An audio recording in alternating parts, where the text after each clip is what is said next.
সুপ্রিয় শিক্ষার্থী বন্ধু, আজ আমি সপ্তম শ্রেণীর ইংলিশ সেকেন্ড পেপারের ভয়েস চেঞ্জ নিয়ে আলোচনা করব। তোমরা নিশ্চয়ই খাতা কলম নিয়ে প্রস্তুত, আর যদি প্রস্তুত না হয়ে থাকো তাহলে ঝটপট খাতা কলম নিয়ে টেবিলে বসে যাও। আমি তোমাদের আজকে ভয়েস চেঞ্জের প্রথম ক্লাস উপস্থাপন করব। আমি তোমাদের ধারাবাহিকভাবে ভয়েস চেঞ্জের উপরে প্রতিটি ক্লাস ধারাবাহিকভাবে উপস্থাপন করার চেষ্টা করব। আমি আশা করব তোমরা অনলাইন ক্লাসের সাথেই থাকবে এবং আমার এই ধারাবাহিক ক্লাসগুলো ধারাবাহিকভাবে আয়ত্ত করার চেষ্টা করবে। তো নিশ্চয়ই তোমরা প্রস্তুত, তাহলে আর দেরি নয়, আমরা মূল পর্বে ফিরে যাচ্ছি। ভয়েস চেঞ্জ আমি তোমাদেরকে শুরুতেই বলে নিচ্ছি, আমরা ভয়েস চেঞ্জ শেখার পূর্বে যে বিষয়গুলো আমাদের ধারণা লাভ করতে হবে তা হচ্ছে আমাদের টেন্স সম্পর্কে ভালো ধারণা থাকতে হবে, আমাদের সেন্টেন্স সম্পর্কে ভালো ধারণা লাভ করতে হবে, আমাদের নাম্বার, পার্সন এই বিষয় সম্পর্কেও ভালোভাবে ধারণা লাভ করতে হবে। আমি তোমাদের বিগত ক্লাসে অর্থাৎ 6-এ তোমাদের টেন্স এবং সেন্টেন্স সম্পর্কে ধারণা দিয়েছিলাম, নাম্বার, পার্সন সম্পর্কে বেশ ধারণা লাভ করা হয়েছে। তো আজ আমি তোমাদেরকে ভয়েস চেঞ্জ সম্পর্কে ধারণা দেওয়ার চেষ্টা করব। আশা করি তোমরা মনোযোগের সাথে আমার এই ক্লাসটি উপভোগ করবে। ঠিক আছে, আমরা মূল পর্বে ফিরে যাচ্ছি। ভয়েস ভয়েস অর্থ হচ্ছে বাচ্য। ভয়েস চেঞ্জ মানে হচ্ছে বাচ্য পরিবর্তন। ডেফিনেশন অফ ভয়েস: ক্রিয়া প্রকাশের ভাব ভঙ্গিমাকেই বলা হয় ভয়েস বা বাচ্য। ক্রিয়া প্রকাশের ভাব ভঙ্গিমাকেই বলা হয় বাচ্য বা ভয়েস, ভয়েস বা বাচ্য। আমি আরেকটু ক্লিয়ার করার জন্য তোমাদেরকে বলছি, ভার্বের যে আকার সেন্টেন্সে সাবজেক্ট অথবা অবজেক্টের উপর মুখ্যভাবে কাজ করে তাকে ভয়েস বা বাচ্য বলে। নিশ্চয়ই তোমরা খাতা কলম নিয়ে প্রস্তুত, খাতায় লিখে রাখো, তাহলে তোমাদের পরবর্তীতে বুঝতে আরো সুবিধা হবে।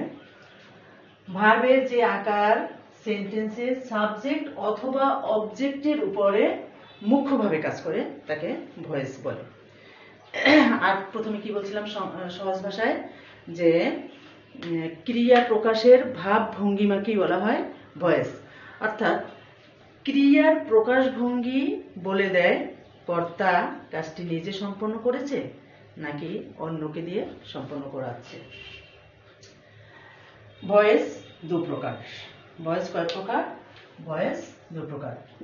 একটা হচ্ছে, প্রথমত হচ্ছে অ্যাক্টিভ ভয়েস অর্থাৎ কর্তৃবাচ্য, আর দ্বিতীয়ত হচ্ছে প্যাসিভ ভয়েস কর্মবাচ্য। এবার আসা যাক অ্যাক্টিভ ভয়েস কি। অ্যাক্টিভ ভয়েস হচ্ছে সাবজেক্ট নিজে সক্রিয় বা অ্যাক্টিভ হয়ে কোনো কাজ সম্পন্ন করে বুঝালে ভার্বের অ্যাক্টিভ ভয়েস হয়।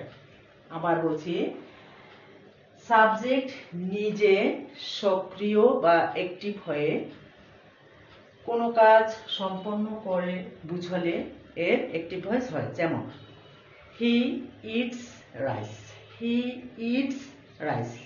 এখানে হি থার্ড পারসন, এখানে ভার্বের সাথে এস বাই এস যুক্ত হয়েছে। হি ইটস রাইস।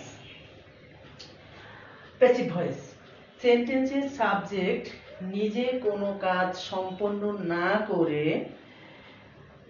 নিষ্ক্রিয় বা প্যাসিভ অবস্থায় অন্যকে দিয়ে কাজটি সম্পন্ন করে তার ফল ভোগ করে, তবে তাকে বলা হয় প্যাসিভ ভয়েস।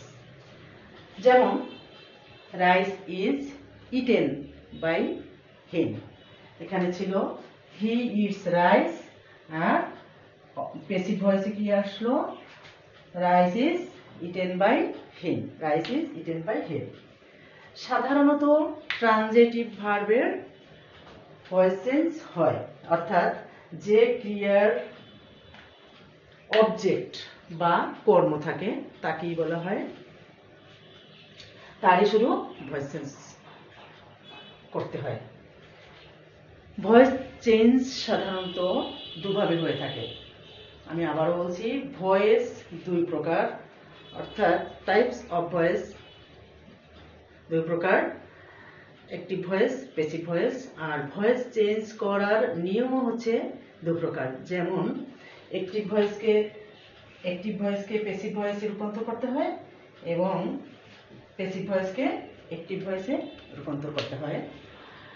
আমি আবারও বলছি, আমরা সেন্টেন্সের 3 প্রকার সেন্টেন্সের উপরে ভয়েস চেঞ্জ করতে হয়: assertive sentence, interrogative sentence and imperative sentence.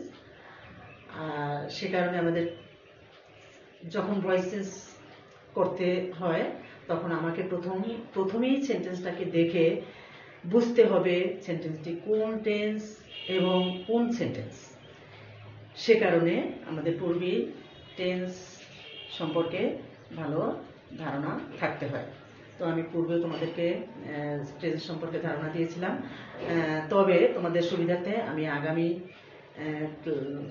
যে কোনো মুহূর্তে টেন্স এবং সেন্টেন্স সম্পর্কে ধারণা দেওয়ার চেষ্টা করব। আমি আশা করব তোমরা নিয়মিত আমার ক্লাসগুলো উপভোগ করবে, নিয়মিত তোমরা অনলাইন ক্লাসের সাথেই থাকবে। তাহলে অবশ্যই তোমরা গ্রামারের বেসিক জ্ঞান সম্পর্কে ধারণা লাভ করতে সক্ষম হবে।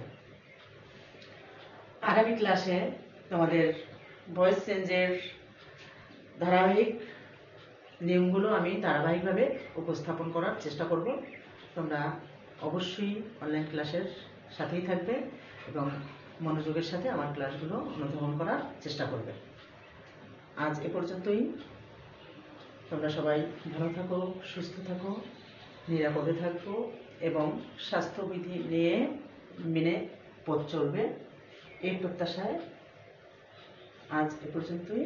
দেখা হবে আগামী ক্লাসে। আল্লাহ হাফেজ।